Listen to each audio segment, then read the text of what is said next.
Bem-vindos ao Alumni Mundos. Na série O Porto In, a 6ª série deste podcast, vamos conversar com antigos estudantes estrangeiros que estudaram na Porto e que decidiram ficar em Portugal.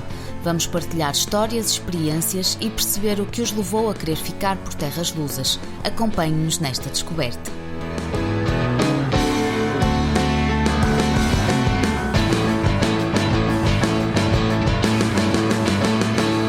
Marco Ginuliac nasceu em Bérgamo, Itália, é filho de 2 arquitetos e irmão de 2 arquitetos. Em 1994 fez mobilidade na Faculdade de Arquitetura da Universidade do Porto e ficou por cá. Olá Marco, bem-vindo ao Alumni Mundos. Obrigada. Olá. Por estar connosco. Queres contar-nos como é que chegaste até aqui? Como é que vieste parar ao Porto? De avião. Vim parar com um programa de mobilidade. Eu creio que era o 2º ano do protocolo entre o Politécnico de Milão e a FAUP, a Faculdade de Arquitetura do Porto. Na altura, se eu bem me lembro, podia escolher entre Sevilha e Porto, e escolhi Porto porque já na altura morava cá uma pessoa conhecida, que por isso facilitava a logística. Temos que pensar que já passaram 25 anos, por isso eram viagens diferentes, não é? Não havia telemóveis, não havia internet, a gente ia à agência comprar um bilhete, depois metia-se no avião e até cá não falava com ninguém, enfim, era uma coisa um bocado mais, era diferente, não digo mais difícil nem mais fácil. E então pronto, a escolha fui Porto e cheguei cá, fiz o 3º ano completo, todas as disciplinaridades curriculares do 3º ano. E depois fiquei por cá porque arranjei logo o trabalho. Também colaborei com a Universidade, com a Faculdade de Arquitetura.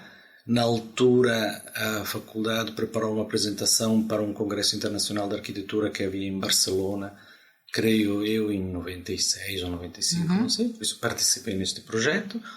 Entretanto ingressei num gabinete de arquitetura, comecei a trabalhar e mantive a matrícula em Itália, o Politécnico de Milão, onde ia volta e meia para dar os exames e onde acabei a minha licenciatura. Na altura era licenciatura, hoje seria um mestrado. E entretanto acabaste por ficar aqui no Porto a trabalhar, mas também ligado de alguma forma à FAUP, não é? Até hoje. Sim, ligado de várias formas e vários momentos.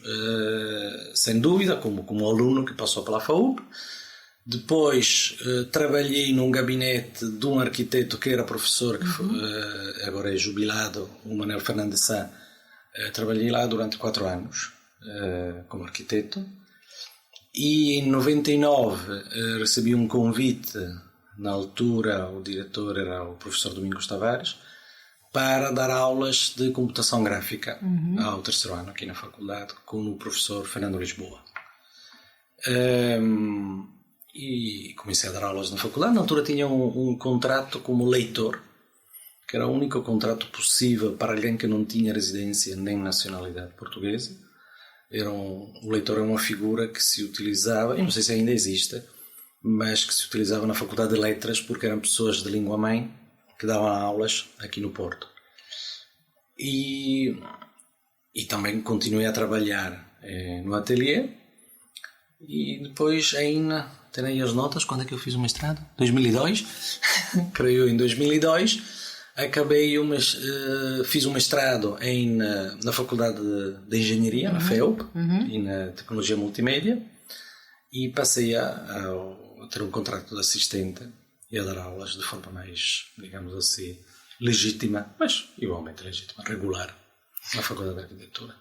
Antes de vires para o Porto, já tinhas pensado em mudar de país? Já estava nos teus planos ou não? Não. Mas eu tenho 2 irmãos. Já tinha feito Erasmus em Montpellier, também do Politécnico de Milão. Já tinha feito Erasmus em Montpellier um 1º ano, e o ano seguinte fez outro. Não sei, na altura, eu confesso que eu não sei como é que ele resolveu isto do ponto de vista burocrático, mas fez um 2º ano em Glasgow, na Mackintosh School of Architecture em Glasgow. E por isso a ideia de fazer um Erasmus não me era estranha. Quer dizer, deixou o bichinho, não é? Deixou o bichinho. Exato. E depois por isso fiz a minha inscrição e por aí fora. Enfim. Depois vim cá parar. E o que é que te atraiu no Porto? O que é que te levou a decidir viver em Portugal? Não foi a alimentação, nem a cultura, não sei, porque em Itália isso também é muito rico, não é? Não sei se foi alguma coisa que me atraiu para cá. Há muitas coisas que me mantiveram cá, isto sim. Até porque eu lembro do inverno em que eu cá estive, 94, 95, foi um inverno terrível, em que choveu a potes. Acho 6 meses de chuva. Lembro-me deste inverno como mesmo uma coisa terrível. Mas depois juntaram-se vários fatores, como sempre na vida, nunca há uma razão só, não é? Sempre há várias razões para tomar certas opções. Uma foi a minha condição cá, ou seja, arranjei trabalho, comecei a integrar-me cada vez mais digamos assim, tanto na sociedade, mas também no ambiente da arquitetura portuense e dos profissionais e dos amigos e por aí fora. E entretanto também aconteceu que o escritório dos meus pais em Itália foi digamos assim, foi-se fechando, porque meu pai já relativamente cedo foi-lhe diagnosticado Alzheimer, e por isso houve aquele processo, enfim, de corrosão do escritório, e por isso já não havia muito trabalho e os clientes estavam a abandonar o escritório. Por isso também a ideia de regressar e voltar e fazer o que normalmente se faz, ou pelo menos poderia ter sido interessante fazer, pegar nos escritórios dos pais, já começava a deixar de ser possível. Certo. E por isso, depois, enfim, a vida leva outras coisas, um casamento, 2 filhas, outras oportunidades de trabalho, e fui ficando por cá. Quando é que sentiste que ias ficar cá? Foi logo no início, quando vieste de Erasmus? Não, acho que não sei. Acho que eu nunca tive esta sensação definitiva. Dizer, eu venho cá, agora é para sempre. Sim. É evidente que ter filhos traz esse peso, não é? É evidente, claro. E depois a distância, apesar de se manter sempre uma ligação emocional com a nossa casa, com a terra de origem, mas é uma coisa relativamente progressiva. Sim. Nunca é um momento, não é? Depois também mais recentemente, enfim, outras oportunidades, outros desafios. Pronto, fui ficando, quiser, Sim, é o que digo, não houve um momento que eu me sentei, e digo felizmente, porque teria sido um momento muito difícil. Sim. Não é? Talvez, escolher, não é? Eu acho que na minha situação, talvez eu tentei sempre evitar este momento, mesmo para não ter que tomar essa decisão, porque seria uma decisão muito dolorosa. Claro, é difícil. O que é que te custou mais? Deixar lá os amigos e a família que tu tinhas? A neve. A neve. Não há neve cá. Não há neve cá, que chega. Sim. Não, deixar os amigos, sim, claro. Tanto é que mantenho algumas relações, mesmo não estando com eles durante muito tempo, são amigos de longa data, por isso são sempre relações ativas. E procuro, às vezes, enfim, com menor sucesso, às vezes com maior sucesso, ir frequentemente à Itália. Mas o que me falta de lá é engraçado, porque ainda por cima eu acho que os portugueses são muito parecidos com os italianos, não é? Há um sentido de humor muito próximo, muito idêntico, sobre quase os mesmos temas, não é? Que são o futebol, o sexo, a política, são aqueles temas que entram sempre na brincadeira. E por isso criam uma familiaridade entre as pessoas que eu encontrei desde logo. E por isso, estando em Portugal e estando com os portugueses, não me sinto longe de casa. Não sinto pessoas estranhas aqui. Provavelmente se eu estivesse noutros países, o meu irmão, por exemplo, mora em Estocolmo, na Suécia, e eu sinto, e ele também admite, que há uma diferença de fundo mesmo, cultural, que cria alguma distância, não é? Que não é a distância que eu sinto cá. Não é melhor nem pior, é só diferente, não é? É pior, sem dúvida. Mas isso sou eu. Eles veem a vida de uma maneira diferente, não é? Os italianos e os portugueses são barulhentos, não é? Eu até acho que os italianos são mais barulhentos que os portugueses. Barulhentos no sentido de rir, gesticular, falar alto. Vivem mais o grupo. Assim, não é? Enquanto no norte vivem mais na solidão. É uma questão também geográfica. Eles moram lá espalhados nas florestas deles e aqui estão todos mais agrupados. Como é que tu lidaste com a distância? Mesmo com os teus irmãos, com a tua família? Procuras ir à Itália às vezes? Vais ao encontro deles? Eles vêm ao teu encontro? Não. O último Natal conseguimos passar todos juntos em casa da minha mãe, em Bérgamo. Mas eu tenho aqui 3 filhos. O meu irmão tem 2 filhos em Estocolmo. O outro irmão em Bérgamo não tem filhos, mas o que conseguimos é... Normalmente a casa de Itália serve sempre de entreposto, até porque uma casa grande que ainda consegue reunir todos, serve sempre de entreposto para estas nossas reuniões familiares. Exato, é um pouso, não é? Uma base. Tu sentiste algum choque cultural? A língua portuguesa, por exemplo, foi um obstáculo na altura? Foi, no princípio não é fácil. No princípio, nos primeiros meses, o português não é uma língua fácil. E eu fiz um esforço para aprender, tentando, por exemplo, evitar de frequentar muito os italianos no primeiro ano.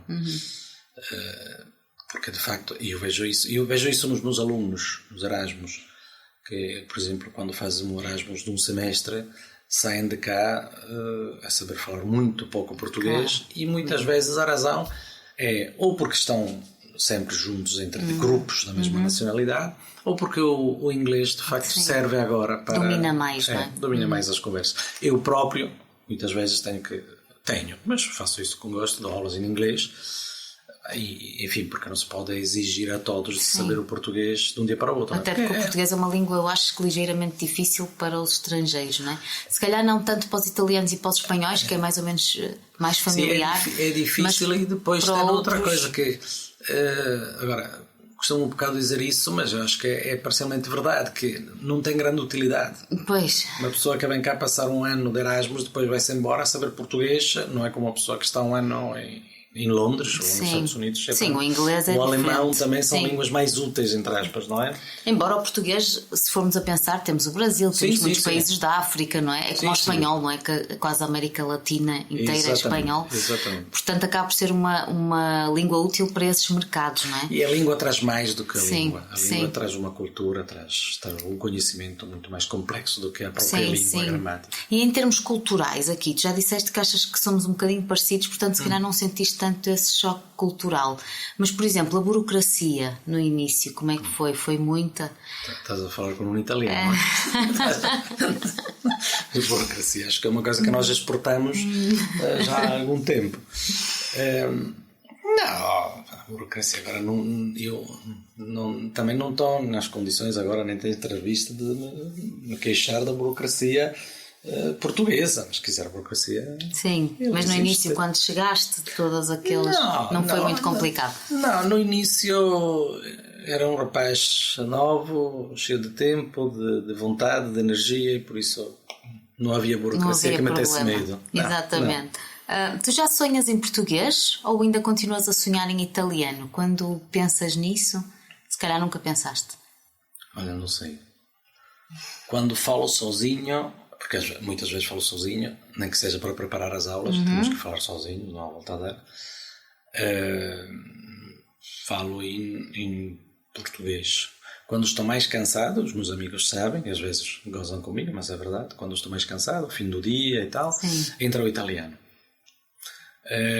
Mesmo hoje em dia, passados 25 anos, aliás, ao longo desta entrevista, provavelmente uma ou outra palavra de italiano vai entrar. Vai sair. Vai sair, exato. Entra na conversa. Sim. Mas, não sei, eu perdi muito italiano, isso sim. Eu perdi alguma que volto a ganhar sempre que estou na Itália, mas demora ainda algum tempo. Claro. Mas perde-se. Até porque são línguas que em muitos momentos são sobreponíveis, são muito parecidas. Sim. E há palavras idênticas e há falsos amigos. Sim. Enquanto no inglês, por exemplo, é uma língua completamente diferente, por isso uma pessoa que põe o mindset em inglês e arruma o assunto. Em português, espanhol, italiano, a coisa alguma mistura fluidez. um bocadinho. A coisa mistura-se, claro. Tu sentes falta de coisas das quais nunca pensaste vir a sentir? Sei lá, uma comida, um lugar? A neve. A neve, sim. O frio seco, porque eu venho de Bérgamo. Não é? Sim, aqui passa-se mais frio do que nos Alpes, não é? Isto já sabemos, por causa da umidade, é verdade. Mas aquele frio bom, seco das montanhas, isso sim, é uma sensação mesmo climatérica, corporal, me faz falta. Pois o resto, comida, também aqui hoje em dia. Vais fazendo, não é? Já. Vou fazendo, vou me safando em casa quando tenho saudade e sim. De que forma é que tu vês agora o teu país? Quando visitas a Itália já te sentes um turista em tua própria casa ou não? Quando estou na minha cidade, não. Ainda sinto bastante a minha, apesar de ela ter mudado nos últimos 20 anos. Quando visito o resto da Itália, sim, sou turista, como era turista quando era italiano. Sim. Já sentes que Portugal é um bocadinho a tua casa? Mais do que um bocadinho. Mais do que um bocadinho, sim. Estás dividido? Não, eu acho que já sou... Tenho 52 anos, passei 25 anos, os primeiros 25 em Itália, os segundos 25, que daria 50, mas fazemos batota, os segundos 25 em Portugal. É evidente que dos primeiros 25, a idade consciente, temos que tirar pelo menos uns 15 anos, 20 anos. A maior parte da minha vida ativa, consciente, madura, está aqui. Não é? E por isso, tudo o que é informações sobre a vida política, sobre a vida económica, sobre as dinâmicas da sociedade, acompanho muito mais as portuguesas do que as italianas. Claro. Isto por isso. E os teus filhos falam italiano? Sim, todos. O Kiko está agora a desenvolver, mas também é bilingue. A Clara e a Teresa falam italiano bem, leem italiano e quando vamos à Itália falam fluentemente. Que giro. Como é que tu vês o futuro, Marco? Ter mudado de país, claro que influenciou o teu futuro, obviamente, não é? Foi diferente. Mas de que forma é que tu vês agora o teu futuro? Como é que o perspectivas? O meu? Sim, queres ficar cá? Não sabes? Sim, acho que vou ficar cá. Quiser, eu estou mais preocupado com o que tenho que fazer hoje de tarde e amanhã do que com o meu futuro, e porque acho que se eu tivesse agora a ter que parar para pensar no meu futuro, teria um problema sério, teria que correr para um psicólogo. Acho que a vida tem no seu dia a dia, que é tanto ou mais importante do que o futuro. Vai acontecendo, não é? Sim, nós vamos ter que fazer para que ela aconteça, mas as tarefas diárias são importantes, não é? Por isso isto para dizer que não tenho um plano, um sonho de eu quero passar a minha reforma nas Maldivas ou coisas destas, não. Ou voltar à Itália, porque já tivemos pessoas que dizem que às vezes pensam em voltar aos países mais tarde, até para auxiliar os pais, não é? Noutras fases. Pois, não sei, até porque, lá está, em 20 anos que estou cá, a relação entre a própria distância mudou, a ideia de distância mudou. Quando eu vim para cá há 20 anos, eu lembro-me, ia para a Itália em aviões que custavam uma fortuna. Sim. Fumava-se nos aviões, eu lembro-me perfeitamente, nos aviões que iam para Milão, não iam para Bérgamo. A minha mãe dizia-me sempre: eu vou para o Porto o dia que criam uma ligação direita Bérgamo-Porto. E eu dizia-lhe sempre: isto é impossível, são duas cidades, quiser, Porto é a segunda cidade de um país, mas Bérgamo é uma cidade de província. Sim. E um dia era em janeiro, pumba, fez. Por isso, quiser, as coisas mudam, não digo diariamente, mas muito rapidamente. E a tua mãe veio no dia em que Sim, já veio várias vezes, agora já tem menos condições, enfim, já tem a sua idade, Mas já cá esteve, já conhece isto. Aliás, a minha mãe esteve cá com o meu pai em 73, creio eu. Acho de 73.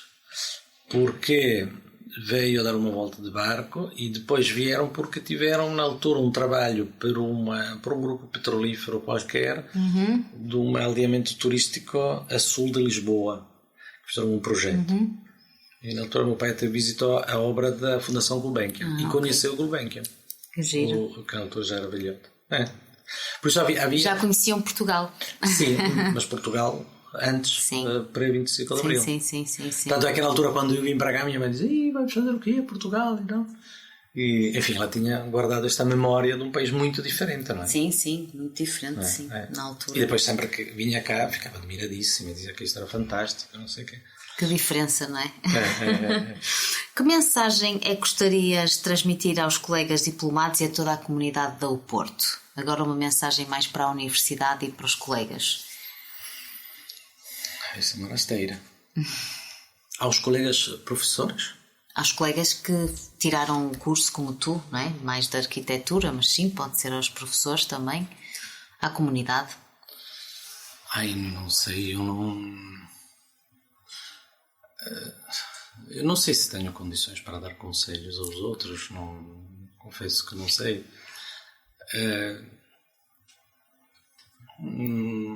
Daquilo que tu conheces da universidade, o que é que tu gostavas que pudesse acontecer, não é? Entre as próprias faculdades ou uma mensagem para os colegas que te estão a ouvir. Ser arquiteto em Portugal não é fácil, não é? Não é fácil. Não é fácil nem em Portugal, provavelmente nem em nenhuma parte do mundo. Eu creio que ainda hoje de manhã estava a conversar sobre isso com um colega que isto agora mas creio que uma das coisas que nós aqui na Faculdade de Arquitetura do Porto fazemos bem é mesmo fazer projetos de arquitetura, sermos arquitetos e às vezes há pressões, há tensões, há movimentos, há fluxos, enfim, que nos distraem deste foco principal. Não quero isso dizer que o arquiteto tenha capacidade para fazer outras coisas e coisas também importantes noutros domínios, mas quero isto dizer que que nós arquitetos temos uma missão que é a de fazer arquitetura. E é uma missão que nós tentamos ensinar na Faculdade de Arquitetura, acho até com grande sucesso. Acho que a nossa faculdade é uma faculdade muito boa, com uma missão já antiga e séria em preparar arquitetos para fazer arquitetura. E eu acho que é preciso manter este foco, manter esta fé nessa nossa missão, que é uma missão que é comparável à missão de uma faculdade de medicina em preparar bons médicos ou de engenharia em preparar bons engenheiros. Por isso perceber qual é o coração, não é? O que os ingleses chamam core business da nossa profissão e focar-nos nisso, nessa nossa missão. Obrigada, Marco. Obrigado eu. Quanto a nós, vemo-nos no próximo Alumni Mundos. Até lá.